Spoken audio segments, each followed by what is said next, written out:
Hi friends, welcome back to my channel. ಇವತ್ತು ನಮಗೆ ಇದು ದೋಣಿಯದ್ದು ಫ್ರೆಶ್ ಪಲ್ಚಟ್ ಅಂತ ಹೇಳ್ತಾರೆ. ಇದು ಮೀನಿನ ಹೆಸರು ಕನ್ನಡದಲ್ಲಿ ಅಂತ ಹೇಳೋದಂತ ಗೊತ್ತಿಲ್ಲ ನನಗೆ. ಇದು ಪಲ್ಚಟ್ ಅಂತ ಹೇಳ್ತಾರೆ. ಇದೆಂತ ಗೊತ್ತುಂಟಾ, ಕಡಲಿದ್ದಲ್ಲ, ಹೊಳೆಯದ್ದು. ಇದಕ್ಕೆ ಮಾತ್ರ ಇದು ರುಚಿ, ತುಂಬ ರುಚಿ ಉಂಟು ಇದು ಮೀನು.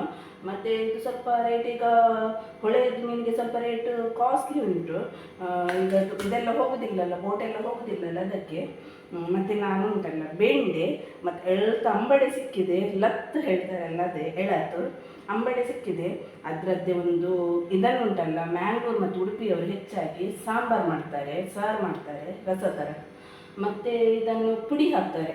ಪುಡಿ ಅಂದರೆ ತರಕಾರಿಯ ಪುಡಿ ಹಾಕಿ ಇದು ಮಾಡ್ತಾರೆ. ನಾನು ಮತ್ತೊಂದು ಮೆಣಸ್ಕಾಯಿ ಥರ ಮಾಡ್ತೇನೆ, ನಿಮ್ಮ ಜೊತೆ ಶೇರ್ ಮಾಡ್ತೇನೆ ಇದನ್ನು. ಈಗ ಉಂಟಲ್ಲ, ಮೊದಲಿಗೆ ಉಂಟಲ್ಲ, ನಾನು ಮೀನಿನದ್ದು ಮಸಾಲೆ ರೆಡಿ ಮಾಡ್ತೇನೆ. ಸ್ವಲ್ಪ ಕಾಯಿ ಮೆಣಸು ತಗೊಂಡೆ, ಮತ್ತು ಮೀನಿನದ್ದು ಮಸಾಲೆ ರೆಡಿ ಮಾಡಿಡ್ತೇನೆ. ಇದನ್ನೆಲ್ಲ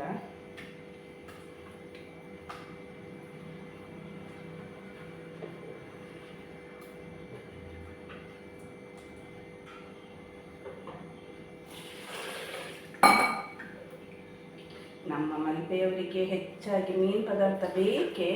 ಹಾಗಾಗಿ ಚಿಕನನ್ನೆಲ್ಲ ಅಷ್ಟು ಇಷ್ಟ ಮಾಡೋದಿಲ್ಲ ನಮ್ಮ ಮಲ್ಪೆಯವರೆಲ್ಲ. ಹೆಚ್ಚಾಗಿ ಮೀನು ಪದಾರ್ಥ ಇದ್ದರೆ ಆಯ್ತು ಅವರಿಗೆ. ಬಾಯ್ಲ್ಡ್ ರೈಸ್ ಮತ್ತು ಮೀನು, ಆವಾಗೊಂದು ಒಳ್ಳೆಯದು ಊಟ ಸೇರ್ತದೆ ಅವರಿಗೆ. ಅದರೊಟ್ಟಿಗೆ ಒಂದು ಸೈಡ್ ಡಿಶ್ ಥರ ಎಂತಾದರೂ ಮಾಡಬೇಕಲ್ಲ ವೆಜಿಟೇಬಲಲ್ಲಿ. ಅದಕ್ಕೆ ನಾನು ಅದನ್ನು ತಗೊಂಡದ್ದು. ಅದಕ್ಕೆ ಕಾಯಿ ಮೆಣಸು, ಶುಂಠಿ ಎಲ್ಲ ಹಾಕಿ, ಶುಂಠಿ ಖಾಲಿ ಆಗಿದೆ, ಶುಂಠಿ ಎಲ್ಲ ಹಾಕಿ ಮಾಡಿದರೆ ತುಂಬ ಒಳ್ಳೆಯದಾಗ್ತದೆ ಪದಾರ್ಥ. ಮೀನಿನ ಮಸಾಲೆ ನಾನು ಉಂಟಲ್ಲ ಒಂದು 5 ದಿವಸ ಎಲ್ಲ ಕದ್ದಿಡುವುದು, ಹೀಗೆ ಉಪ್ಪೆಲ್ಲ ಹಾಕಿ.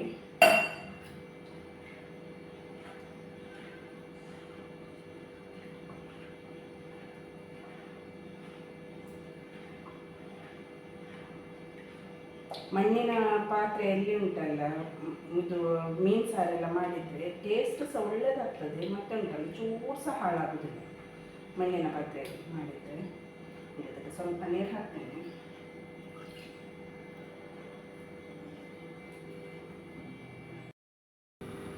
ಈಗ ಬಾಣಲೆಯನ್ನು ಇಟ್ಟಿದ್ದೇನೆ. ಈಗ ಇದಕ್ಕೆ ಸ್ವಲ್ಪ ಎಣ್ಣೆ, ಬಾಣಲೆ ಬಿಸಿಯಾಗಿದೆ, ಸ್ವಲ್ಪ ಎಣ್ಣೆ, ತೆಂಗಿನ ಎಣ್ಣೆ ಹಾಕುದು ನಾನು. ಸಾಸಿವೆ,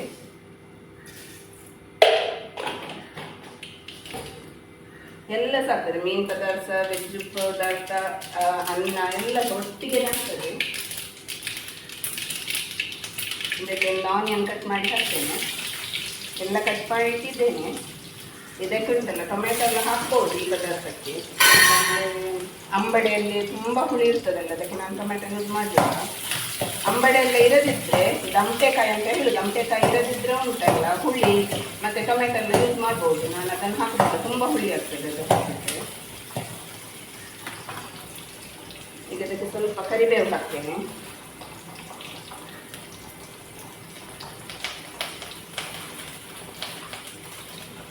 ಒಂದು ಸೈಡ್ ಅನ್ನ ಸಹ ಕುದಿತಾ ಉಂಟು, ಒಂದು ಸೈಡ್ ಮೀನು ಸಾಕ್ತಾ ಉಂಟು, ಎಲ್ಲ ಒಟ್ಟಿಗೆ ಆಗ್ತದೆ ಸ್ವಲ್ಪ.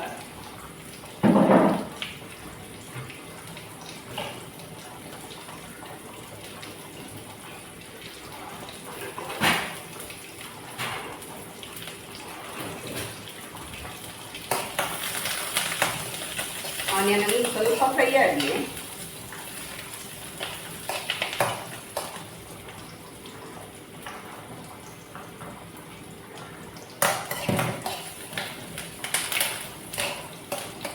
ಮೀನಿನ ಸಹ ಸಾಕು ಕುದಿಲಿಕ್ಕೆ ಬಂತು.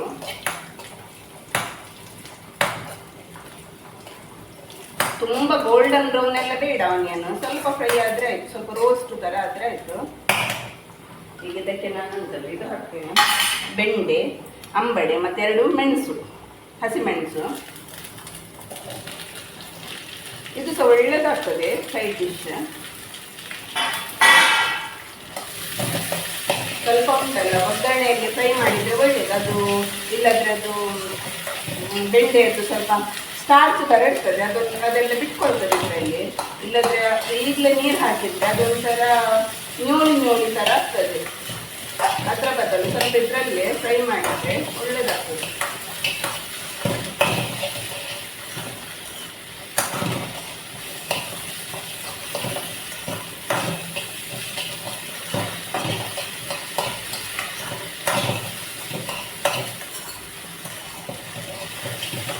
ಸ್ವಲ್ಪ ಇದಕ್ಕೆ ನೀರು ಹಾಕಿ ಬೇಯಿಸಲಿಕ್ಕೆ ಬಿಡುವ.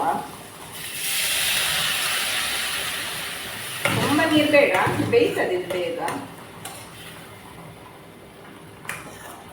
ಇದು ಸಾರು ಮಾಡಿದರೆ ಸಹ ಒಳ್ಳೆ ಸಾರ್ತದೆ. ಬೆಣ್ಣೆ ಮತ್ತು ಅಂಬಡೆ ಎಲ್ಲ ಹೆಚ್ಚಾಗಿ ಈಗ ಸಿಗ್ತದೆ ಮಳೆಗಾಲಕ್ಕೆ. ಈಗ ಅದನ್ನು ಬಾಯಿ ಮುಚ್ಚಿ ಬೇಯಲಿಕ್ಕೆ ಬಿಡುವ.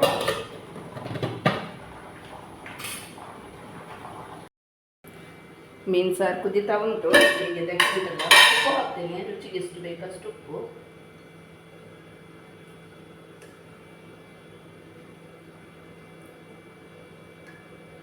ಈಗ ಇದೇ ಮೀನೆಲ್ಲ ಹೆಚ್ಚಾಗಿ ಸಿಗೋದು ಮಲ್ಪೆಯಲ್ಲೆಲ್ಲ.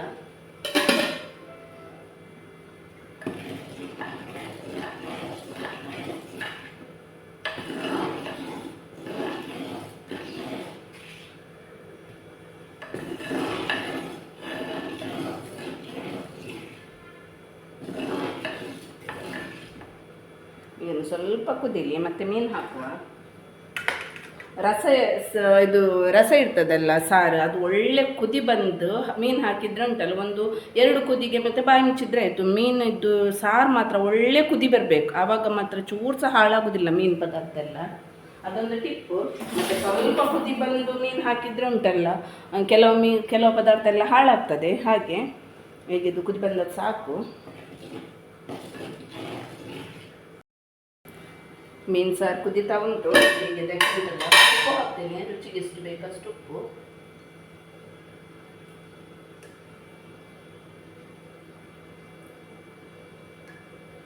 ಈಗ ಇದೇ ಮೀನೆಲ್ಲ ಹೆಚ್ಚಾಗಿ ಸಿಗೋದು ಮಲ್ಪೆಯಲ್ಲೆಲ್ಲ.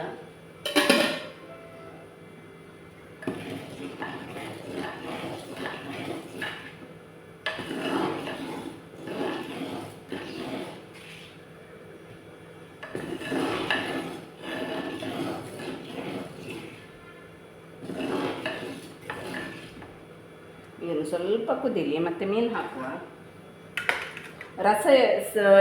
ರಸ ಇರ್ತದಲ್ಲ ಸಾರು, ಅದು ಒಳ್ಳೆ ಕುದಿ ಬಂದು ಮೀನು ಹಾಕಿದ್ರೆ ಉಂಟಲ್ಲ, 1-2 ಕುದಿಗೆ ಮತ್ತೆ ಬಾಯಿ ಮುಚ್ಚಿದ್ರೆ ಆಯಿತು. ಮೀನಿದ್ದು ಸಾರು ಮಾತ್ರ ಒಳ್ಳೆ ಕುದಿ ಬರಬೇಕು, ಆವಾಗ ಮಾತ್ರ ಚೂರು ಸಹ ಹಾಳಾಗೋದಿಲ್ಲ ಮೀನು ಪದಾರ್ಥ ಎಲ್ಲ. ಅದೊಂದು ಟಿಪ್ಪು.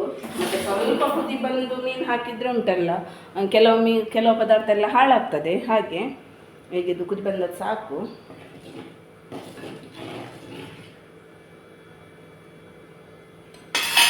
ಈಗ ಮೀನು ಹಾಕ್ತೇನೆ. ಮೀನು ಫ್ರೆಶ್ ಇದ್ದರೆ ಒಳ್ಳೆಯದಾಗ್ತದೆ ಪದಾರ್ಥ ಎಲ್ಲ.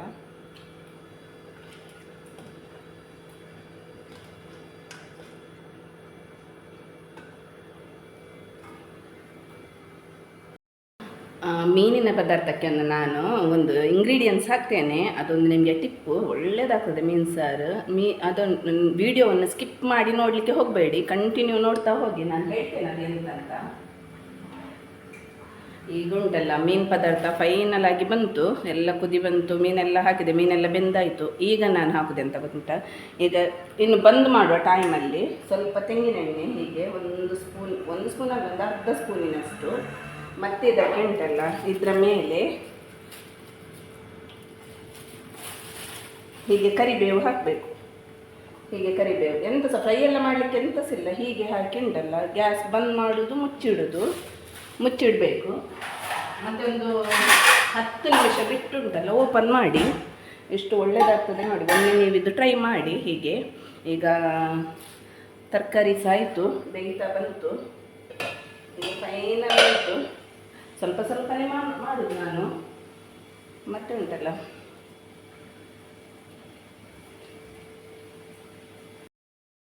ಈಗೆಲ್ಲ ಉಪ್ಪೆಲ್ಲ ಚೆಕ್ ಮಾಡಿ ಆಯಿತು. ಈಗ ಸ್ವಲ್ಪ ಇದಕ್ಕೆ ನಾನು ತೆಂಗಿನಕಾಯಿ ಹಾಕ್ತೇನೆ. ಇದು ಫೈನಲ್ ಆಯಿತು. ಒಂದು 10 ನಿಮಿಷದಲ್ಲಿ ಉಂಟಲ್ಲ ನಂದು 3 ಅಡುಗೆ ಸಹ ಆಯಿತು. ಅನ್ನ ಆಯಿತು, ಮೀನು ಪದಾರ್ಥ ಆಯಿತು, ತರಕಾರಿ ಆಯಿತು. 10 ನಿಮಿಷದ ಕೆಲಸ ಎಲ್ಲ ರೆಡಿ ಮಾಡಿ ತೊಳೆದೆಲ್ಲ ಇಟ್ಟು, ಗ್ಯಾಸ್ನ ಎದುರು ಬರುವಾಗೆಲ್ಲ ತೊಳೆದೆಲ್ಲ ಕ್ಲೀನ್ ಮಾಡಿಟ್ಟರೆ, ಮೀನೆಲ್ಲ ಇದೆಲ್ಲ ಕಟ್ ಮಾಡಿಟ್ಟರೆ 10 ನಿಮಿಷದಲ್ಲಿ ಅಡುಗೆ ರೆಡಿ ಆಗ್ತದೆ. ಇಷ್ಟೇ.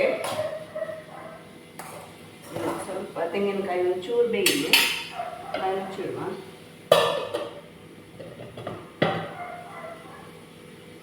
ಇನ್ನು ನಾನು ಸರ್ವ್ ಮಾಡುವಾಗ ನಿಮಗೆ ಸಿಗ್ತೇನೆ. ನಾನು ಬಿಸಿ ಬಿಸಿ ಅನ್ನದ ಜೊತೆಗೆ ಮೀನು ಪದಾರ್ಥ ಮತ್ತು ಬೆಂಡೆ ಕೈಯ ಸರ್ವ್ ಮಾಡ್ತಿದ್ದೇನೆ.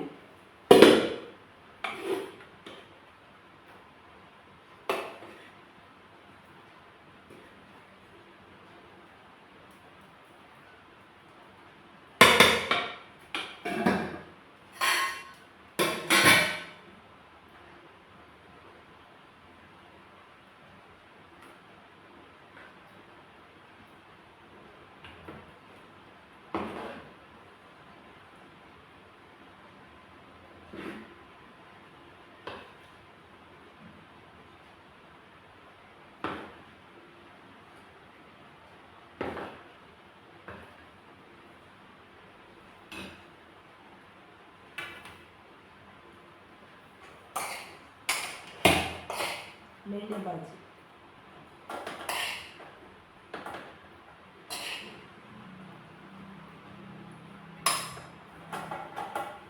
ಒಳ್ಳೆದು ಬಂದಿದೆ ಮಾತ್ರ, ಹೀಗೆ ಪುಡಿ ಪುಡಿಯಾಗಿ ಬರ್ತದೆ ಒಳ್ಳೆದು.